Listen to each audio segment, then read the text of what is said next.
Kaya nga ang Pilipinas, mga kababayan ko, dismayado ang taong bayan because ng ginagawa nyo dyan. Alam mo, ikaw ang DOH Secretary. Supposed to be, ikaw may karapatan mag-utos sa mga pampublikong ospital para ayusin ang sistema sa pampublikong ospital.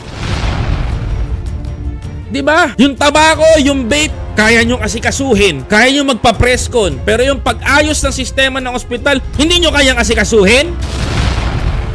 O tapos pag nagalit ng taong bayan, mga kababayan ko, of course, sa gobyerno, kung sino ang presidente, yun ang tatamaan, yung pangulo. Kaya takang-taka ako mga kababayan ko Takang-taka ako sa inyo, Secretary. Huwag kayo magpapogi dyan. Magtrabaho kayo para sa bayan. Laki-laki ng mga sinasahod ninyo. Tapos puro pagpapapogi ginagawa ninyo. Aasikasuhin nyo yung pagtaas ng tax ng tabako. Oo, andun na tayo. Pero yung pinaka-problema ng Pilipinas pagdating sa health issues, hindi natin masolusyonan kasi yung ospital natin low quality pa rin. Diyos ko. This is a cycle na nangyayari sa atin. Alam nyo, kung walang mangangalampag dito sa mga to, hindi kikilos tong mga to Kung nyo sabihin na pro-government vlogger ako, naniniwala ako sa gobyerno, mga kababayan ko, hindi ko pupunahin tong mga to.